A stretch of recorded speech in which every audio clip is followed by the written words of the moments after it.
Boa tarde, pessoal. Agora a gente começou a falar. Estão ouvindo a gente?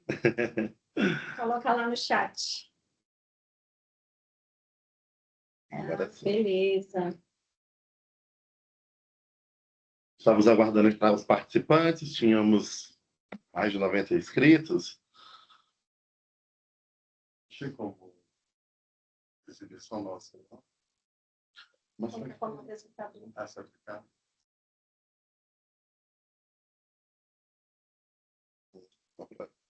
sim?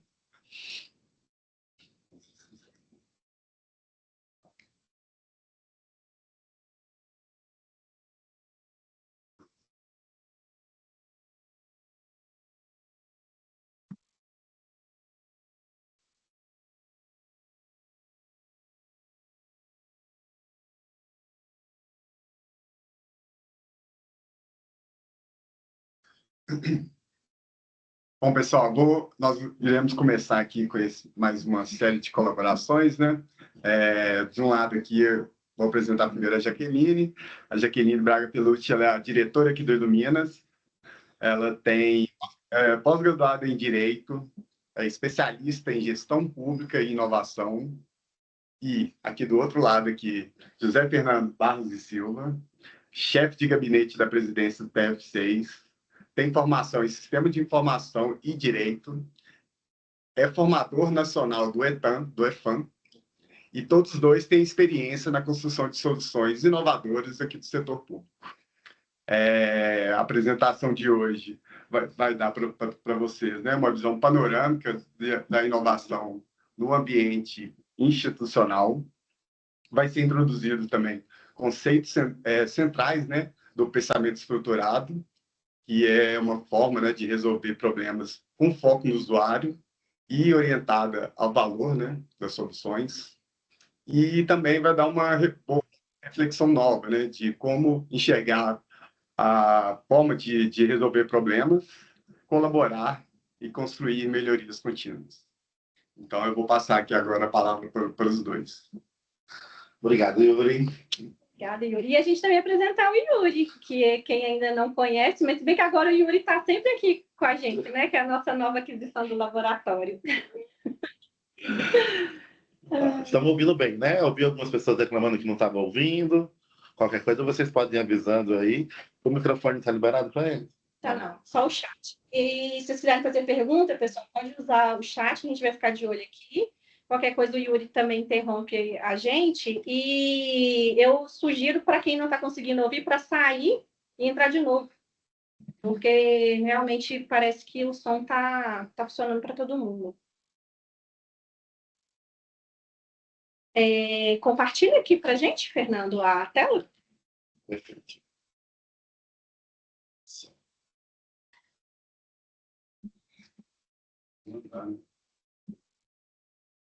Tá aberto aqui.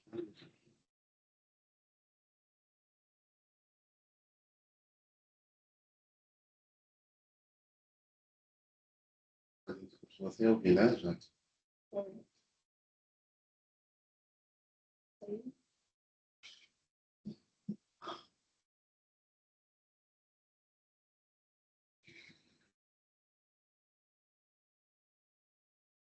Tem áudio, alguma coisa, gente? Não.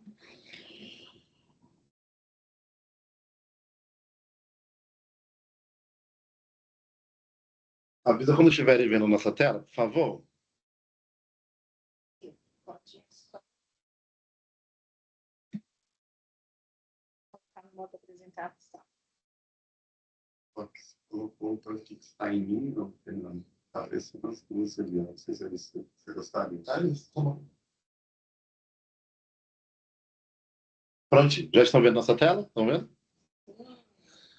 Perfeito. Então, hoje a gente vai compartilhar com vocês um pouquinho sobre como resolver problemas na sua unidade usando técnicas de pensamento estruturado. E aí já começam as perguntas, né, Jaque? Mas o que é isso, né? É uma técnica nova, milenar, ou nunca antes vista? O nome pode ter gerado dúvida, né, pessoal? E a gente até começa aí com uma brincadeira, porque talvez tenha ficado um pouco meio Nazaré Tedesco, né? Confusa, tentando entender como resolver problemas. E com esse nome diferente, né? É uma abordagem que a gente utiliza aqui no laboratório para poder resolver os nossos problemas complexos. O laboratório ele tem esse foco de resolver problemas que envolvem instituições diferentes, unidades diferentes, só que a técnica do pensamento estruturado, ela pode ser usada no dia a dia, pode ser utilizada na unidade de cada um de vocês e, inclusive, até na vida pessoal. Então, a gente vai tentar explicar em linhas gerais. É uma abordagem também um tanto complexa para resolver problemas complexos, mas o raciocínio de como fazer isso a gente vai conseguir passar para vocês hoje, tá? O que a gente já vai antecipando, né, para todo mundo, é que não dá para a gente esmiuçar em detalhes como realizar cada uma das etapas. Mas nós vamos, no dia de hoje, apresentar para vocês qual que é o cenário, o panorama, para a gente chegar num resultado, passando por todas as etapas, e ao conhecer essas etapas, vocês vão ver que vai ficando tudo muito linear, tudo coerente. Pode parecer um caos no início, mas no final o resultado é sempre satisfatório. Então, as etapas do pensamento estruturado, justamente a gente começa com a etapa de empatizar, que é justamente conhecer mais, compreender o usuário e o contexto. Depois a gente vai para a etapa de definir. Depois de conhecer esse contexto, nós vamos identificar quais são os problemas que foram detectados ali para poder decidir também qual é o problema principal, ou o problema central, ou o problema mais importante que foi detectado. A partir daí é que a gente começa a etapa de idear, que já vai ser a hora de buscar soluções. E, normalmente, o que o pensamento não estruturado faz é começar com essas ideias. Então, a gente começa com a empatizar, depois definir, e só então vamos para idear. Depois de reunir as ideias, gerar o máximo de ideias, aí que entramos na etapa de prototipar, que a gente vai criar modelos para testar de baixa e alta fidelidade, para depois conseguir fazer um teste, porque nada disso vale se ao final não passar no teste. Então, a gente vai precisar preparar um produto para a gente testar e, se for necessário, a gente pode até revisar, voltar a alguma etapa. Mas é um processo interativo e não linear, porque ele tem o 1, 2, 3, 4, 5, mas depois eu posso voltar no 3, no 2, no 4, até mesmo no 1, e continuar falando do mesmo assunto, né, Jaque? Exatamente. E essa figura, ela foi escolhida com o propósito de reforçar a Nazaré. Passa pra gente. Porque ficou mais claro agora?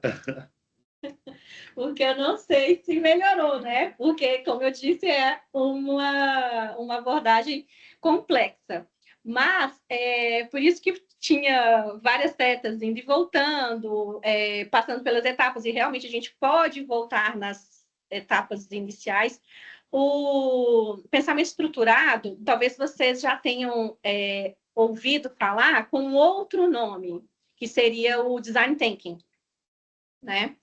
E a abordagem é semelhante e ela foi feita para que a gente possa errar rápido, né? Errar barato. Então, a gente sempre vai tentar desenvolver alguma solução que ela possa, de fato, resolver o problema que a gente tem em questão, porque ser humano sempre quer primeiro pensar em solução.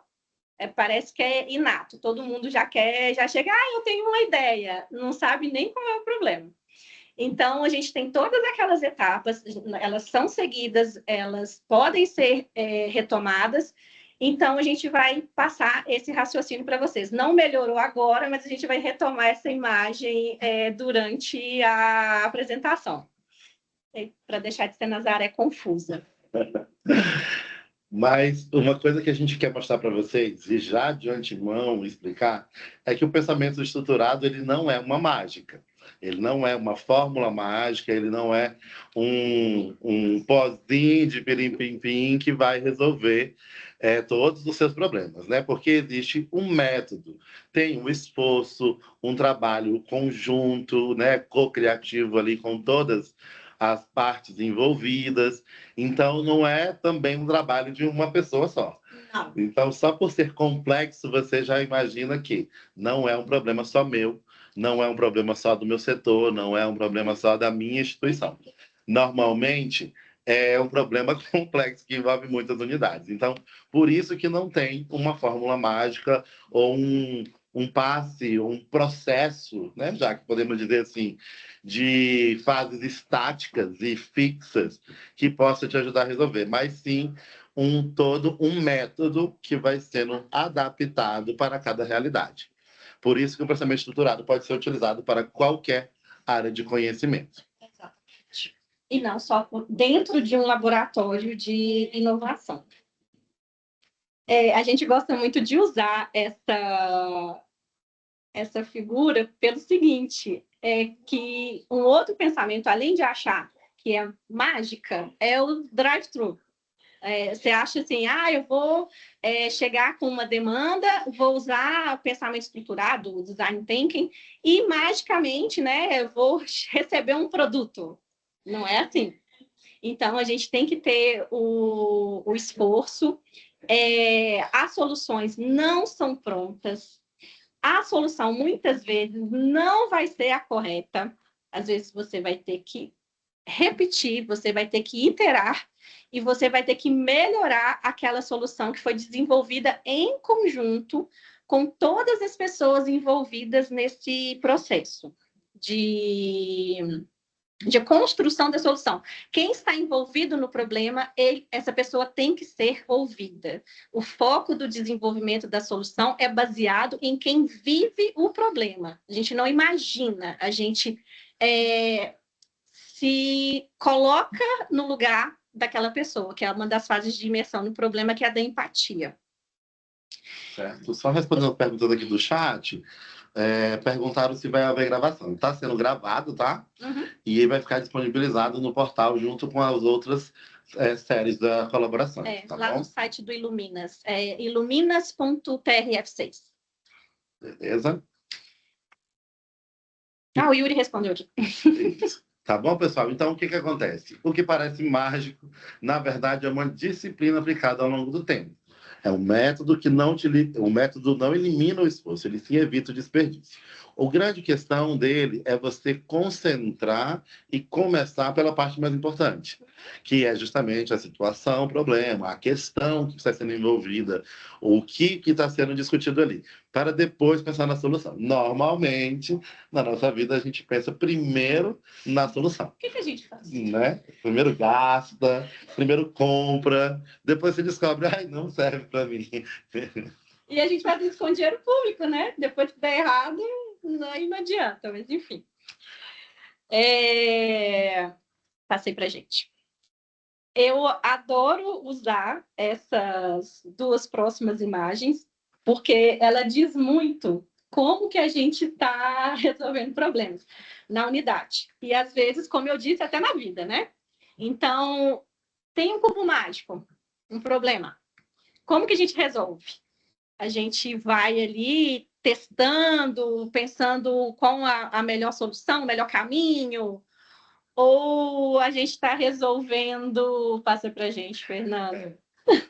Ou a gente compra uma solução pronta, ou a gente pega a mesma solução que todo mundo utiliza. Porque pode também, tá? Na Dinamarca, né, Jaqueline? Sim. Lá na Dinamarca, eles utilizam muito essa solução, que é pegar uma solução pronta, a gente resolve metade do problema, a outra metade a gente finge que nunca existiu. Funciona no outro tribunal, né? Com a realidade completamente diferente da nossa, mas como funciona no outro, vamos colocar aqui, né? Sem antes pensar se aquilo de fato vai resolver o nosso problema. Então, o foco é sempre o problema na metodologia do pensamento estruturado, do design thinking, ou, por exemplo, a Amazon também utiliza a mesma abordagem com outro nome, que é o working backwards. Ou seja, você dá um passo atrás. O que é dar um passo atrás? Pensar no seu problema. e não criar soluções prontas.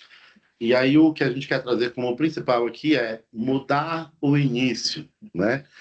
Normalmente a gente começa pela solução, normalmente a gente compra uma solução pronta. O mercado hoje tem muitas soluções disponíveis, mas elas estão prontas para uma realidade. Uhum. O mais importante e o que a gente quer trazer aqui no dia de hoje é que você pode usar na sua unidade o seu verdadeiro problema e não o problema dos outros.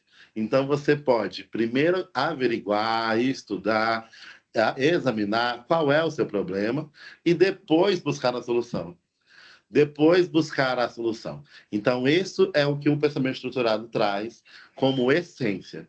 E por isso que outras instituições, o mercado privado, aprendeu isso há muito tempo e já utiliza no dia a dia, porque nós sabemos que nós, como clientes, somos exigentes. Então, se não nos atende, se não tem qualidade, se não foi entregue no prazo certo, e da forma que a gente queria, a gente troca de empresa. Mas só não pode trocar de justiça. Não tem jeito. E eu queria também aproveitar esse slide para desmistificar algo que a gente sempre vê nos cursos que a gente dá, porque as pessoas terminam o curso assim, meio chocadas de que elas estão inovando. Porque as pessoas têm a tendência de acreditar que inovar é criar algo nunca visto antes, o que seria uma inovação disruptiva. Mas não, né? Então, assim, a ideia que perpassa é de ser algo tecnológico e, agora, atualmente, alguma coisa que usa a inteligência artificial, né? E tem que ser a inteligência artificial generativa ainda. E, para concluir com sucesso, né, ainda tem que pôr um nome em inglês. Os pré-requisitos de uma inovação. Exatamente. Mas grande parte das pessoas acreditam nisso. E não é verdade. A gente pode inovar realmente na nossa unidade. A gente tem que... Passa aqui para a gente, Fernando. A maior parte das inovações que realmente mudam a vida das pessoas, elas surgem de ajustes inteligentes, melhorias incrementais e recombinações cuidadosas do que já existe. A gente melhora um processo de trabalho e sempre tendo foco nas pessoas. Você resolve problemas que afetam as pessoas. A gente quer gerar valor para as pessoas. Então, apenas alguns ajustes. As melhorias incrementais seriam melhorias que colocam alguma nova necessidade, algum novo item, que aquilo não era visto anteriormente, o processo já existia, aquele processo de trabalho, mas aí ele foi melhorado. Então, isso é chamado de uma melhoria incremental. É uma inovação incremental, que é um dos tipos de inovação, né? Tem a radical, a incremental, a disruptiva, enfim. E essas recombinações, elas melhoram muito o que a gente pode conseguir no nosso dia a dia, na nossa rotina de trabalho. Certo? Então, inovar, então a gente quer tirar, né, esse mito de que precisa ter tecnologia envolvida, precisa ter IA envolvida. Inovar, você precisa parar, discutir o que você está utilizando, o que você está fazendo e tentar buscar uma outra forma de fazer a mesma coisa, uma outra forma de complementar e trazer mais eficiência, mais celeridade no que você está fazendo. Então, o mais importante de usar o pensamento estruturado é você parar, calma aí. Deixa eu olhar aqui todo o cenário, deixa eu ver o que cada um está fazendo. Será que poderia ser feito de outra forma? Porque sempre foi assim, né? A justiça existe há muito tempo e sempre foi assim. Eu acho que não tem que mudar nada. Às vezes, a gente tem que, né, abrir a mente e pensar em que tudo, inicialmente, pode ser revisto. Depois a gente vai verificar se é possível, se é viável realmente implementar tudo aquilo. Mas se a gente conseguir discutir primeiramente, já é um bom caminho. E a gente já deu 2 dicas aqui, super importantes, que é o quê? Focar no problema e focar nas pessoas. E isso já dá um percentual de resolução de problemas Muito grande. muito grande. E eu gosto de falar também que, assim como nós temos, né, o nosso jurisdicionado, né, as pessoas que estão envolvidas com o nosso trabalho diretamente, nós também temos o nosso perfil de cliente, né? Nós também vamos em supermercados, vamos em lojas, fazemos que a gente é cliente nesse momento. Então, a gente precisa trazer esse nosso olhar. É o momento principal lá da empatia. E se fosse eu nessa situação? Se fosse eu para buscar esse serviço, eu ia gostar que fosse assim ou eu ia preferir que fosse de outra forma? Entendeu? Então, a parte mais interessante é você se colocar na situação para depois você começar a discutir os pontos que poderiam ser melhorados. Então, como exemplo de inovação, e quando ela acontece, nós temos várias possibilidades. Ela pode trazer um processo quando fica mais simples, uma decisão que passa a ser mais clara, né? Pode ser escrita de outra forma. Um serviço pode deixar de gerar frustração, porque às vezes a pessoa acha que vai ter alguma coisa de pronto, mas é um requerimento. Então, tudo isso a gente precisa deixar mais claro para as pessoas entenderem o que precisam ali ao final. Um sistema para funcionar melhor para quem realmente usa. Então, aquelas pessoas que estão ali diariamente trabalhando naquele sistema são as pessoas que realmente vão encontrar um problema, um obstáculo, uma hora que ele trava. Você pode conversar com qualquer pessoa que usa sistemas específicos que ela vai dizer assim, quando chegar nessa hora aqui ele trava. Mas só quem trabalha diariamente com isso que vai saber. Uma fila que possa andar mais rápido, um formulário que deixa de pedir dados redundantes, uma ferramenta que economiza 5 minutos por dia, todos os dias, olha isso, vai trazendo eficiência. Então, o objetivo é você buscar entregar o mesmo trabalho, mas, quem sabe, de forma mais eficiente, mais célere e com menos esforço. Então, o esforço que a gente quer é na hora de construir. É na hora de sentar, de discutir. Aí nós vamos usar muito esforço, vários dias, vários encontros. Mas depois a gente quer reduzir esse esforço. Sim. E entender de fato o problema me lembra do projeto que a gente desenvolveu aqui no laboratório, que foi da afirmação. Na questão de que ele teve protótipos de curto, médio e longo prazo, depois que a oficina foi finalizada. Foi naquela época da pandemia, a afirmação ficou toda online, e as pessoas geralmente têm uma dificuldade, o público, com soluções tecnológicas, né? Principalmente o público da afirmação. E o que a gente fez? O nosso protótipo de longo prazo, ele foi a criação de um sistema, que é o nosso sistema que está no nosso site hoje. Só que ele demorou 1 ano para ficar pronto. Por quê? A gente focou no problema. Então, a gente desenvolveu formulários, padronizou, fez capacitação, ouviu as subseções. Então, foi um trabalho bem longo, até ver o que de fato funcionava naquele sistema, né? Igual a jurisdição. Eu sempre gosto de dar esse exemplo da jurisdição. Nem a gente sabe, a gente tem que entrar lá no site e descobrir qual cidade que é jurisdição da subseção, e isso era pedido para o jurisdicionado. Então, a afirmação ia para a subseção errada, enfim, aí tinha que declinar a Ana e era um retrabalho, ao invés de facilitar a vida, né? Então, qual que é a ideia desse exemplo? É de que a solução foi sendo construída baseada no problema e focado na pessoa que iria utilizar aquele serviço. A gente não pergunta algo que nós já sabemos a resposta e que a pessoa pode não saber responder, né? Então, é nessas horas que a gente pode usar a tecnologia a nosso favor para, por exemplo, digitou o CPF, já traz a informação de quem você é. Jurisdição Exato. A pessoa digita o CEP e o sistema automaticamente coloca na jurisdição correta. Exato. Isso funciona muito para os juizados especiais, porque um dos pontos de definição da competência é a residência.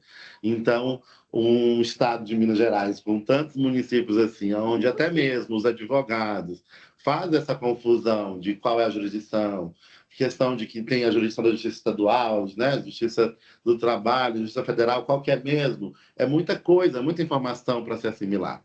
Então, esse sistema foi desenvolvido a partir desse feedback de que era um problema para as unidades, então ele deixou de ser um problema, porque ele já detecta automaticamente. Então, isso traz uma celeridade, evita extinção de processos, evita-se retrabalho, petições duplicadas em várias unidades diferentes.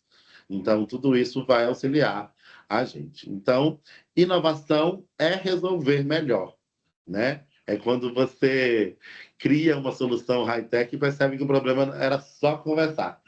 Muitas vezes pode acontecer isso. Às vezes o problema entre os setores precisava só... nós temos um caso concreto que um setor preparava uma planilha Excel, reunia todas as informações, mas na hora de mandar para o outro setor, ela gerava um PDF.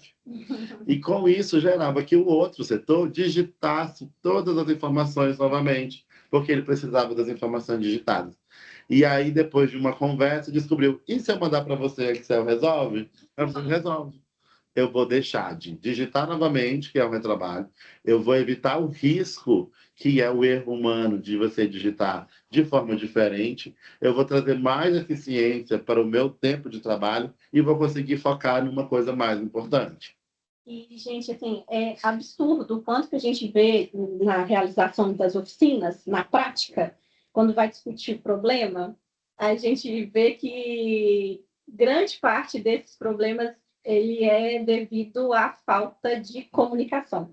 Uma comunicação mais clara e de entender o trabalho do outro, entender que pode ser feito numa unidade que vai auxiliar a outra, ou que está tendo um retrabalho na outra unidade. Enfim, realmente criar soluções caras, às vezes que demandam um tempo muito grande, e, na verdade, o problema era mais simples de ser solucionado, né? Exato. É o exemplo do robô gritador, né? E a gente adora usar essa tirinha porque tem um cientista e ele está todo feliz porque ele criou um robô gritador, né? Chamou até o outro amigo para ver, nossa! E o robô, vocês podem ver que funciona perfeitamente, né? Ele está gritando que é uma maravilha. Aí a pessoa vira para ele e pergunta, por quê? Né? Então, assim, para que serve isso? Que problema que você solucionou com o seu robô gritador? Você gastou tempo, gastou dinheiro, ele funciona super bem, mas ele não gerou valor. Ele não resolveu nenhum problema, né? Ele não foi útil para as pessoas. Lembra do foco nas pessoas. Exato. Então, esse aqui é um clássico evento de uma invenção. Algo que nunca antes existiu, eu criei, mas qual é a utilidade, né? Hoje em dia a gente não está tendo esse tempo, esse luxo de poder focar numa coisa que talvez possa não ser útil. Então, talvez devêssemos perguntar menos. Isso nunca existiu antes, e perguntar mais. Isso funciona melhor para as pessoas? Porque, no fim, a inovação não é só sobre a novidade, é sobre o valor gerado. O que nós queremos é melhorar o nosso trabalho. Eu gosto muito de dizer que a gente pode ser egoísta. Não, eu quero melhorar o meu trabalho, eu quero reduzir essa quantidade de tarefa que eu faço. Mas tudo isso que você faz, que você estuda, que você senta para discutir, você vai estar gerando valor não só para você, mas para todos os nossos receptores, que pode ser uma outra unidade interna, pode ser um outro setor do tribunal, pode ser um outro tribunal, pode ser principalmente o nosso jurisdicionado. Então, tudo que pode ser resultado de uma discussão, de uma reunião, de um grupo, né, uma colaboração de várias pessoas, vai gerar um valor que vai ser bom para elas e também para os nossos receptores. E vem sempre aquela pergunta, né? Inovar para quê? Se sempre foi assim, funcionou, né? A justiça está funcionando desde quando foi inaugurada, né? Então, inovar para quê? Para gerar valor, né? Para poder facilitar a vida, para que você gaste tempo com outras questões que seriam, de fato, mais importantes do que, às vezes, simplesmente ficar fazendo um retrabalho, né? Aí, passa para a gente, Fernando. seria para criar algo novo, e novo não é totalmente novo. Inédito. Né? Exatamente. Criar algo novo. Se eu modifiquei meu processo de trabalho, criar novo. Criar algo novo que agregue valor para alguém. Então, esse é o nosso principal objetivo com a inovação. Esse o principal objetivo do laboratório de inovação. A gente sempre fala que a gente trabalha para as pessoas e a gente sempre parte do princípio de que esse problema está afetando alguém. Então, que esse alguém participe da discussão para que a gente tenha noção de como que a solução pode ser de fato útil, que aquilo deixe de ser um problema, a afirmação deixou de ser um problema. A gente viu pelos dados que caiu absurdamente o número de petições que eram duplicadas, exatamente. Então, ela teve um efeito imediato, até porque ela foi construída com a presença, inclusive, de um jurisdicionado. Quando a gente foi fazer a oficina, a gente conseguiu convidar alguém que era cliente do Jeff. E aí a gente foi vendo todas as dificuldades que ela tinha. Ela se posicionou, né? Ela conseguiu mostrar para a gente o que estava faltando. Então, por isso que a comunicação é fundamental. Às vezes, realmente, só uma conversa já resolve aquele seu problema que você está gastando horas do seu dia ali fazendo algo que não é necessário mais. Exato.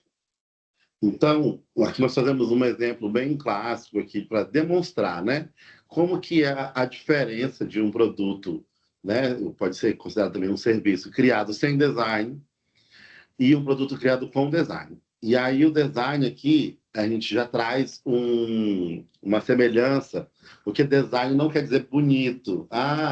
Eu quero criar algo bonitinho, colorido, não. Design está relacionado à funcionalidade, a coisa que eu quero, que eu precise e que vai me ajudar no meu dia a dia.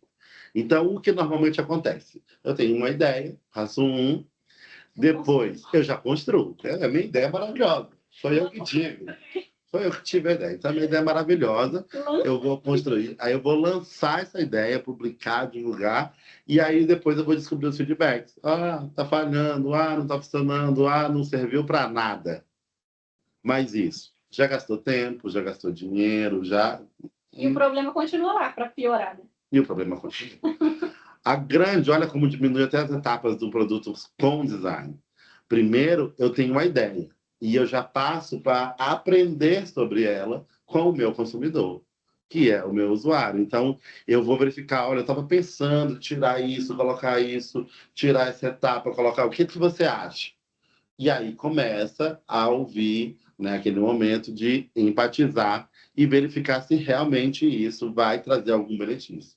Se, beleza, vai trazer um benefício, aí sim eu vou construir, aí eu vou comprar, aí eu vou lançar, e aí eu vou realmente ver a mudança. Mas se a gente não faz dessa forma, é muito clássico de acontecer aquele de gastar dinheiro e não resolver o problema, continua o mesmo problema.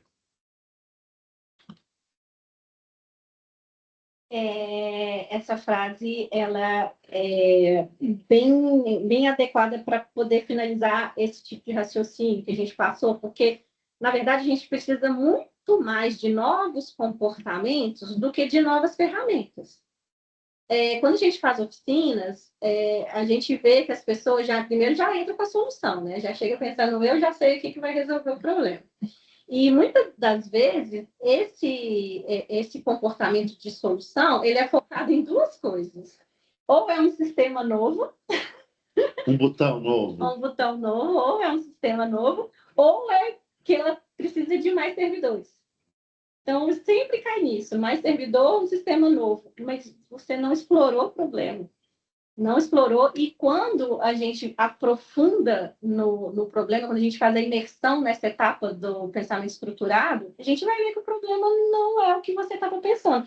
Muitas das vezes você tem uma noção do problema que é sua, e você nem usa aquele serviço, você nem realiza aquela tarefa no trabalho. Então, é impossível você saber se você não ouvir quem realmente, de fato, está com a mão na massa naquilo, ou que usa aquele serviço.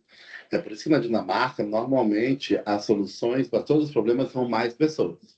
Eu preciso de mais pessoas para poder conseguir trabalhar melhor. Eu preciso de mais pessoas para conseguir atingir as metas. Mas, às vezes, você precisa só de rever algumas ações ou comportamentos que já vai resultar muito bem com o mesmo número de pessoas, né? Sim.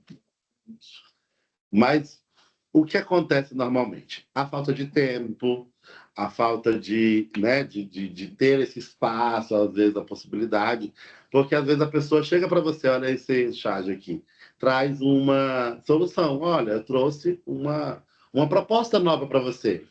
Você está tendo muito trabalho. Aí, não, obrigado. Estamos ocupados demais. Então, o SFS, né, o SFA, sempre foi assim, acontece bastante lá na Dinamarca. Onde eu cheguei, eu aprendi a fazer desse jeito, eu faço desse jeito e eu entrego. Eu entrego meu trabalho, eu faço tudo direitinho. Mas sempre foi assim. Eu já cheguei a algumas pessoas e perguntei, por que que você faz isso e isso? Uma boa pergunta. Sempre foi assim. Quando eu cheguei aqui era assim. E às vezes a gente precisa dessa oportunidade de calma aí. Será que eu posso fazer a mesma coisa de outra forma? Será que isso melhoraria a minha atividade repetitiva, a minha atividade com maior frequência, de maior volume? Será que eu posso fazer? Também tem essa questão. Eu posso fazer de forma diferente? Porque uma das coisas que eu gosto de falar é sobre a diferença do direito administrativo para o direito penal, né? O direito administrativo realmente ele traz bem delimitadamente coisas que você precisa e é obrigado a fazer, beleza? Mas o direito penal ele escolheu algumas condutas para ser criminalizadas. Então você pode fazer tudo a não ser o que está lá no Código Penal, que é proibido. E para as nossas atividades, eu gosto de brincar que a gente pode usar como se fosse um direito penal. Eu posso fazer tudo o que não é proibido, tudo o que não é normatizado para fazer de uma forma específica, tudo o que não é previamente estabelecido. Mas no nosso mundo, nem tudo está milimetricamente delimitado normativamente ou nas leis. Então, a gente pode buscar várias alternativas de formas diferentes de fazer a mesma coisa, desde que o obrigatório seja chegar naquele objetivo, naquele resultado. Então, o que talvez nos falta é essa oportunidade de poder parar e discutir e avaliar se aquilo que tem no mercado, se aquela outra proposta, ou se é possível fazer a mesma coisa de forma diferente e obter mais eficiência. Na Dinamarca, viu, Matheus? Só na Dinamarca. E esse resume super bem, né, gente? Infelizmente, a gente é assim, não só no trabalho, tudo, né? A famosa zona de conforto. Você chega com uma proposta de mudança que ela realmente vai mudar a sua vida. Você vai parar de empurrar um carrinho com a roda quadrada. Quem que não quer ter a vida mais fácil? E colocar uma roda lá redonda e conseguir realizar o trabalho de uma forma melhor, mais rápida, né? E só que infelizmente, ser humano é assim, né? Quando surge a proposta de mudança. Ah, não, estou sem tempo. Estou sem tempo. Eu já ouvi isso de algumas reuniões. Eu estou sem tempo para inovar. Já ouvi essa também. Acontece, lá na Dinamarca, principalmente. Mas vamos lá, né? O que é o pensamento estruturado? Então, nós vamos mostrar para vocês como que é essa abordagem, né? Que é também considerado um modelo mental, porque ele comporta várias metodologias, várias ferramentas. Às vezes, uma ferramenta que é utilizada dentro do pensamento estruturado, você já pode ter visto ela isolada em algum outro lugar. E não tem problema. Ela é aberta nesse ponto de que pode receber várias ferramentas, várias outras metodologias, inclusive, pode ser utilizadas dentro do pensamento estruturado. Tudo vai depender qual é a sua necessidade, qual é a sua questão que vai ser trabalhada. Por isso que não tem uma fórmula mágica, nem um passo a passo bem fixo e estático para todas as soluções. Ele é adaptável.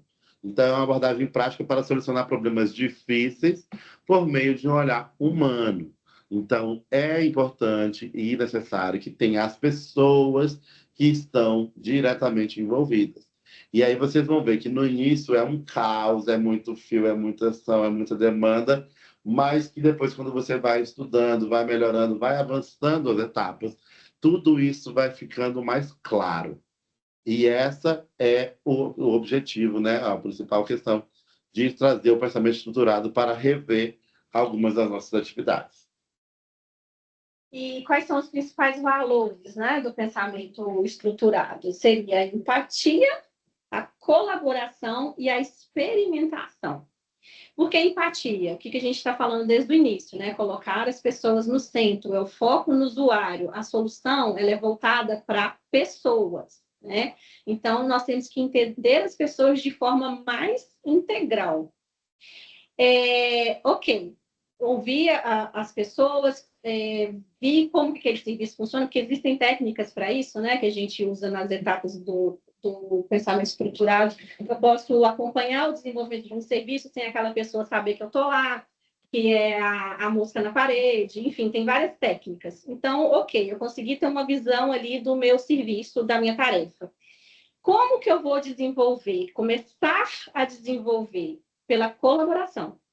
Eu tenho que envolver diferentes atores, isso é fundamental. Inclusive, quem é contra. Tá? Porque quem é contra tem uma visão que às vezes você está tão focado que aquela solução vai dar certo, que aquilo é possível, que você não enxerga algumas situações que quem é contra a ideia vai poder te apresentar. Então, com a colaboração, a gente busca esse novo olhar sobre aquele desafio. E são equipes multidisciplinares, tá? Para você ter uma noção global daquela situação. Então, né, nesse ponto, é muito importante que não dá para fazer. Eu vou buscar todas as pessoas que pensam como eu, vamos reunir e buscar a melhor solução. Porque vão estar todo mundo direcionado no mesmo. A gente precisa, né, desses contrapontos para a gente poder avaliar todo o cenário. Isso. Então, o objetivo do pensamento estruturado é só para a gente não ter os cubos mágicos pintados, robôs inúteis ou rodas quadradas. Então, o objetivo é que a gente possa, às vezes, utilizar uma ferramenta que já existe, uma licença que já, até mesmo o tribunal já tenha comprado, já esteja disponível. Então, às vezes, tem muitos recursos que estão prontos para ser utilizados, mas pela falta de tempo e disponibilidade para fazer essa análise, ficam ali de lado, às vezes, e poderia estar fazendo muita melhoria no nosso trabalho diariamente. Então, o pensamento estruturado ajuda a você sair daquele pensamento e entrar no pensamento de que você pode avaliar e estudar e verificar outras formas de fazer a mesma atividade. Agora a gente retoma as etapas do pensamento.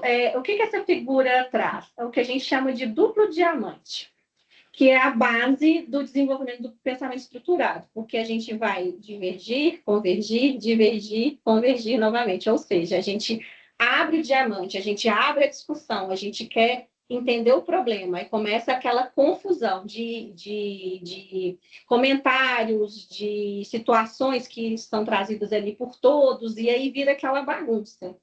E a gente, nessa etapa, acha que às vezes não vai chegar em lugar nenhum, principalmente para quem não conhece a abordagem.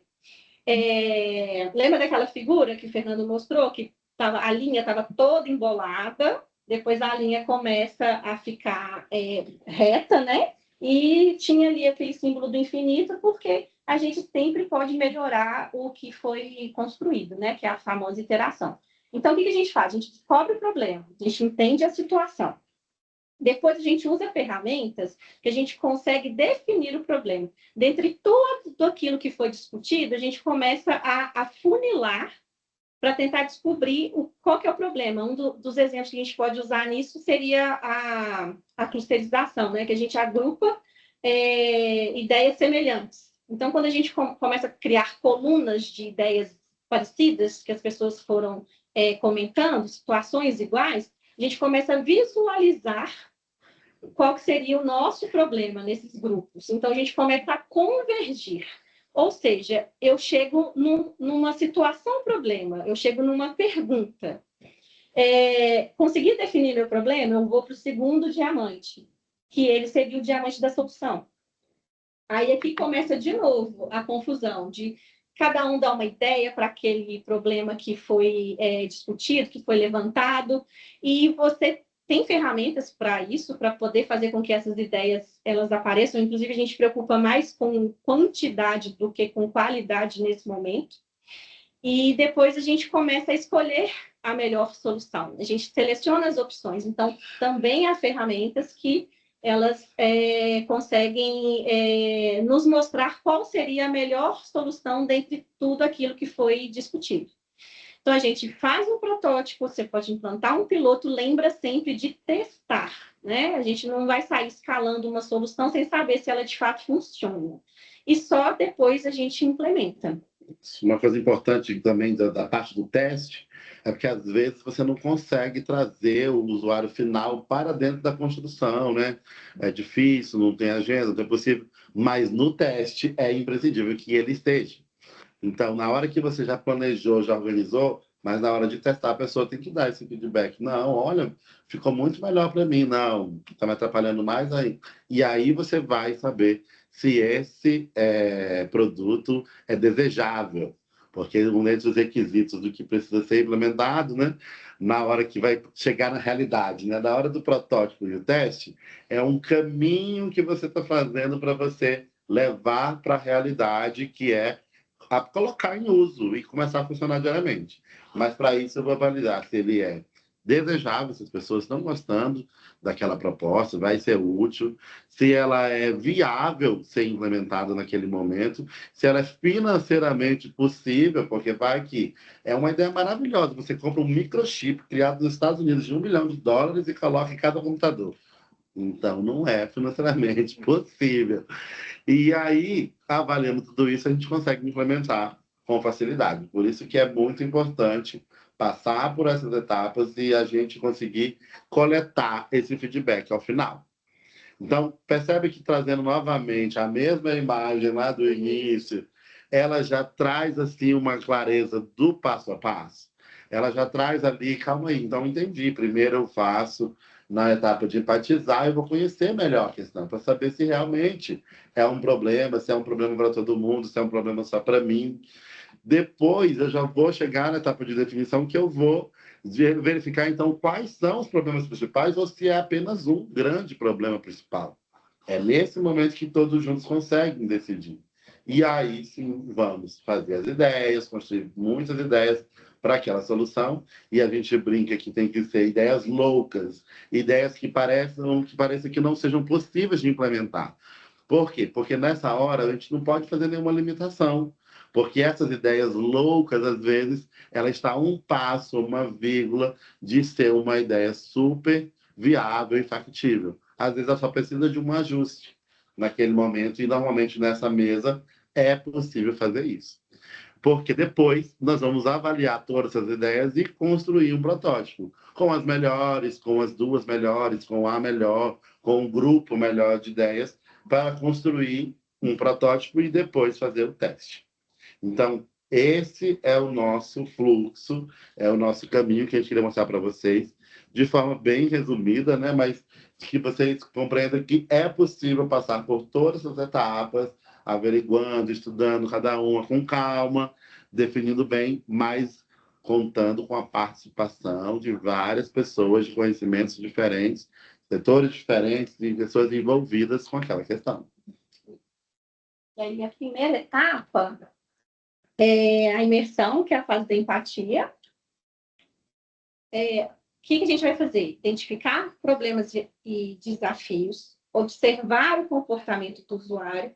Como eu disse antes, tem ferramentas que são utilizadas para isso. São métodos, né? Metodologias. É tanto que a gente não chama o pensamento estruturado de metodologia. Ele é uma abordagem com várias metodologias. Então, para cada quadradinho desse, a gente pode usar uma ferramenta diferente. Na fase da empatia também a gente pode integrar por meio de pesquisa, de entrevista, ou de reuniões, e principalmente fazer perguntas poderosas, né? Como que o usuário percebe valor? A função de se resolver um problema é justamente melhorar a vida de quem está passando por aquela situação, né? Quais são as suas necessidades? Passa para a gente, Fernando. Então, pessoal, mergulha no problema. Sem medo. Uma das dicas, assim, das mais importantes, não produza solução para o problema errado, né? Não vamos fazer robôs gritadores, né? E nem ficar igual a Hello Kitty também, como o cara, tipo assim, meu Deus, eu fiz isso e era só conversar, então a grande chave do início do pensamento estruturado é, de fato, você conhecer o que está causando a situação, que está afetando o seu dia a dia. A outra etapa, né, que a gente fala de grande etapa, que é a imersão, né, onde você vai fazer a definição nesse momento. A imersão, ela acaba sendo as duas juntas, né? Sim. A empatia e a definição juntas, elas criam uma grande etapa de imersão. Porque a gente primeiro precisa aprofundar para depois definir. Essa é a grande pegada. Porque aí você já discutiu bem, você já definiu bem, delimitou bem. Agora você vai ver, mas calma aí. Eu descobri que tem 5 grandes problemas. E eu achava que era só um. Ou, uma coisa que é muito clássica da gente ver é, eu descobri que o que eu achava que era problema não era problema. O problema era mais embaixo, o problema era outro. Aquilo poderia ser apenas um reflexo do que eu achava que era problema. Então, é nesse momento que a gente vai conseguir entender melhor todo o cenário. E, para isso, a gente faz a síntese das descobertas da fase de empatia, faz esse pensamento convergente de associar tudo que é semelhante, dos problemas relacionados em comum pelas pessoas, e depois vai conseguir construir um novo enunciado, que seria o quê? Um resumo ou a criação de uma pergunta perfeita para o meu problema. Então, eu preciso verificar qual foi, então, o ponto mais importante que foi detectado. Aí, a partir daí, eu saio com o meu problema, ou a minha questão, o meu desafio definido. E uma oficina feita no laboratório de inovação, a gente geralmente divide em 3 dias, para poder fazer as 3 etapas. E o final da primeira etapa da imersão, a gente termina com a situação problema. Então, depois dessa discussão toda, a gente vai para a segunda etapa com um problema definido. Aí sim que nós vamos começar a pensar em soluções. Né? É difícil. Tem que chamar a atenção, às vezes, das pessoas, porque todo mundo já começa a querer solucionar. Como que no primeiro dia não tem solução, gente? Como que não tem ideia? Eu estou cheio de ideias aqui. Mas o Albert Einstein já traz isso para a gente, né? Que o mais importante são as perguntas, né? Aquela melhor pergunta, né, Jacques? Sobre o que eu preciso para poder seguir. Então, o que eu preciso chegar é naquela melhor pergunta para poder resolver meu problema. Sim. Transformar a exclamação, transformar a certeza numa pergunta, numa interrogação. E aí entra a fase da ideação, que a gente falou das ideias loucas, né? Que é o famoso pensar fora da caixa. E a gente não tem limite de ideias. A ideia aqui, nessa fase, é que a gente tenha um número grande de post-its com várias soluções possíveis e não se preocupa muito com qualidade, porque depois a gente vai ter uma colisão dessas ideias. Na hora da discussão, na hora que a gente for tentar definir ali a nossa solução, uma pessoa consegue contribuir com a outra. E, no final, a gente não sabe nem de quem foi a ideia, porque ela, de fato, foi construída em conjunto. E a gente sempre fala também para não se apegar a situações que são caracterizadas como premissas. Um exemplo de um protótipo que a gente estava desenvolvendo, que era da diligência sustentável. Que a ideia era imprimir, né, os mandados quando encontrasse com o jurisdicionado, o oficial de justiça, não sairia da justiça com tudo impresso, e ele imprimiria na hora, naquelas impressoras térmicas que a CEMIG usa para imprimir a nossa conta de energia. Qual que seria o problema disso? Ah, não, ótima ideia, vamos fazer isso, vai economizar papel, vai ser mais ágil, mas na época era PJE, né? O PJE não imprimia no formato da impressora térmica, que era A7. Isso, A7. Ele não imprimia. E aí, então vamos deixar a ideia para lá, porque não imprime. E na época era o TRF1 que controlava toda a TI, né? E a gente foi tentar, falou, não, a gente já tem, né? Então, a gente conseguiu fazer com que o TRF1 alterasse a configuração do PJE para que ele também imprimisse em A7. E o que a gente falou daqui várias vezes também, que a gente tem que testar, né? A gente vai errar, e errar faz parte do processo. A gente derrubou o PJE por 2 dias, na primeira região inteira, que é só quase o Brasil inteiro, porque eles foram alterar a configuração para imprimir em A7. E eles gastaram 2 dias para perceber que a impressão em A7 que tinha feito que o sistema não funcionasse, né? Então, assim, às vezes você tem uma premissa, não vou conseguir porque o normativo não me permite. Às vezes você consegue mudar o normativo. Então, esse pensar fora da caixa é já não se podar, né, aquela solução que poderia ser boa para o problema, porque tem alguma coisa que impede, mas isso pode ser retirado, né? E então, por isso que a gente sempre fala para pensar como uma criança, que ela não tem essa limitação. E depois tem um momento que a gente consegue trazer essas ideias mais para a nossa realidade, né? Também aplicando ferramentas de viabilidade, enfim, um momento ali mais convergente lá do nosso duplo diamante. E, enfim, a gente chega na parte de prototipação.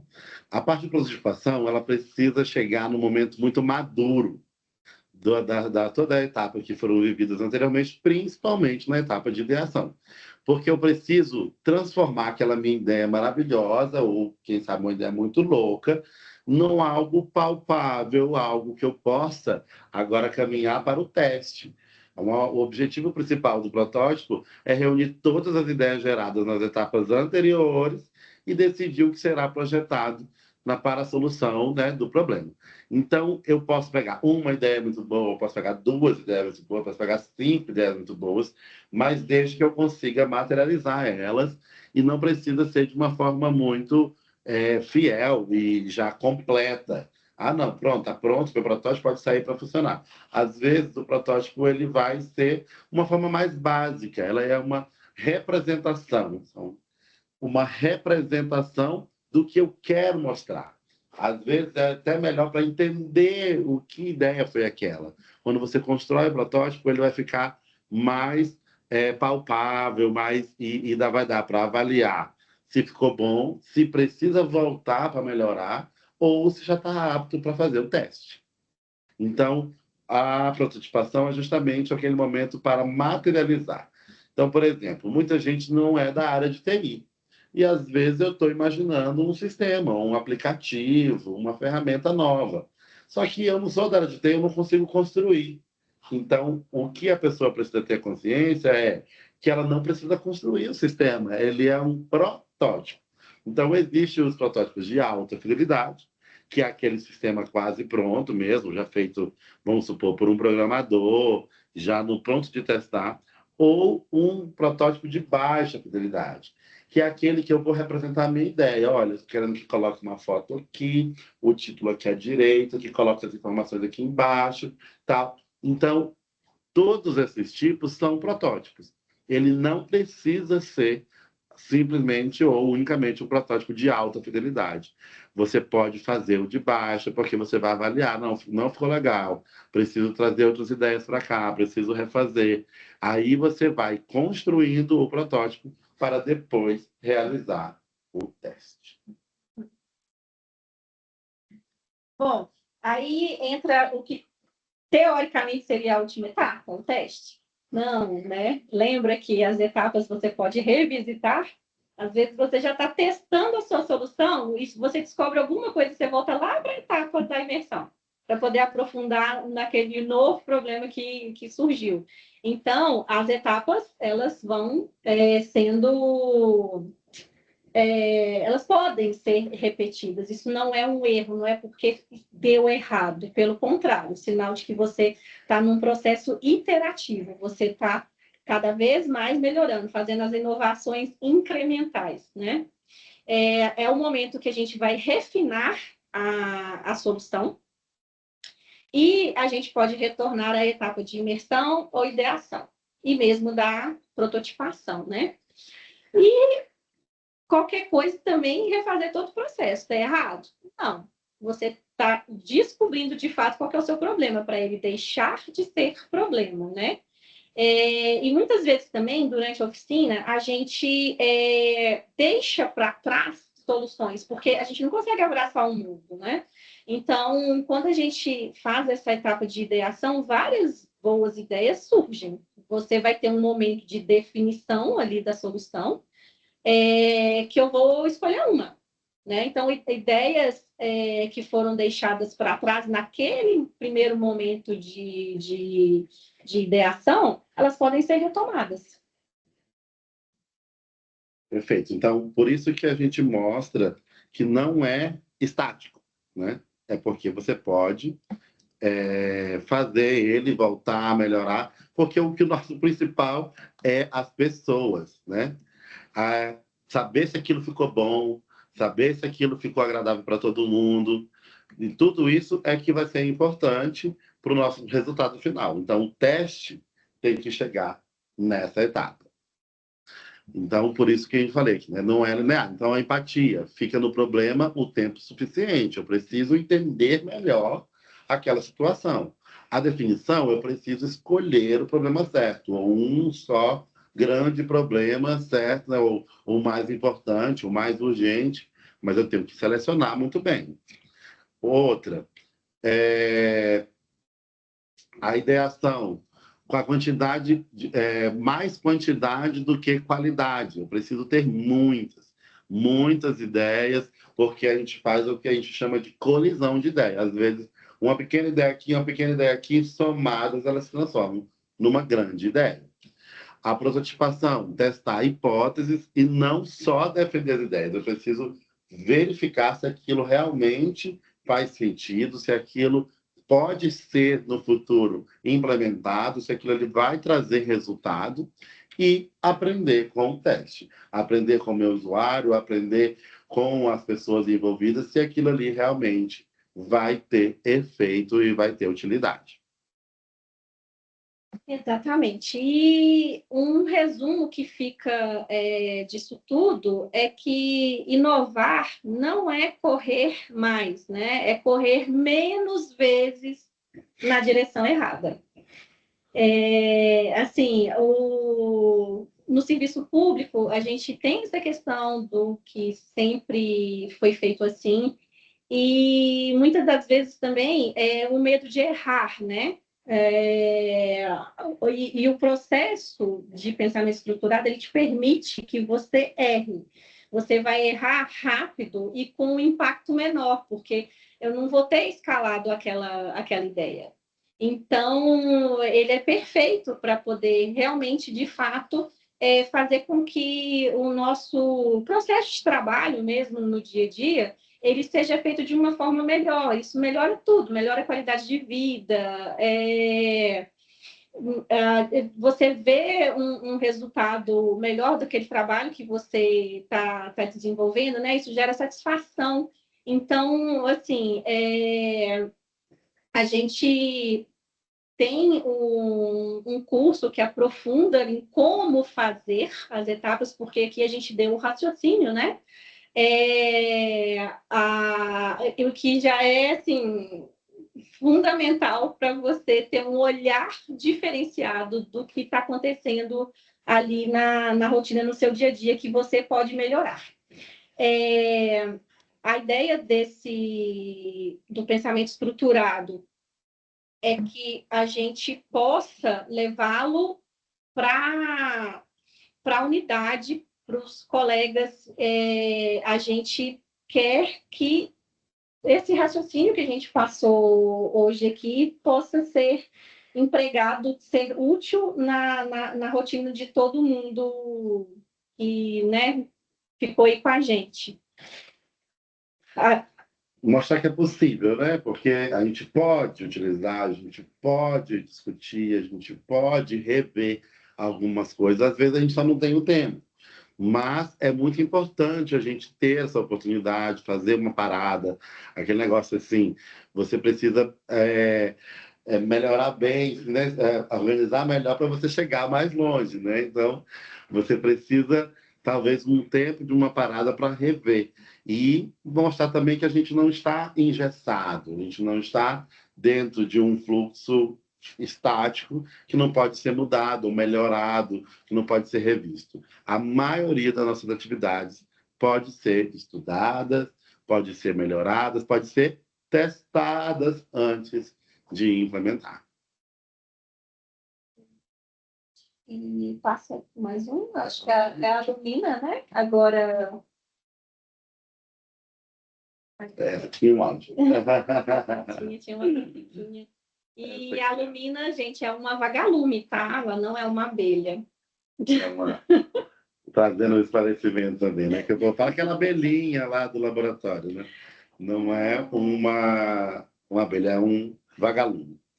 Mas a gente quer agradecer, né, a participação, né, de todos que ficaram aqui com a gente. A gente tentou resumir bastante, trazer bem sucinto o conceito de cada uma dessas etapas, dessas partes, para vocês entenderem melhor e talvez despertar essa curiosidade, né, Jaque, de conhecer mais como fazer, quais ferramentas, quais metodologias podem ser empregadas, como posso realizar, né, na prática tudo isso e gerar resultado.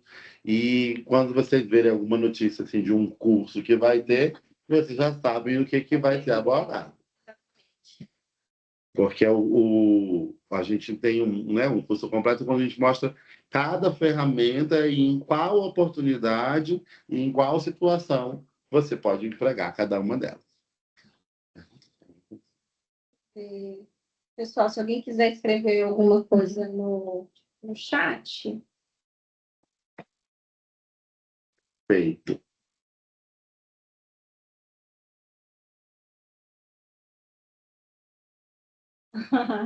A ideia foi divertida. A ideia foi ser divertida, gente, porque o assunto é complexo, né?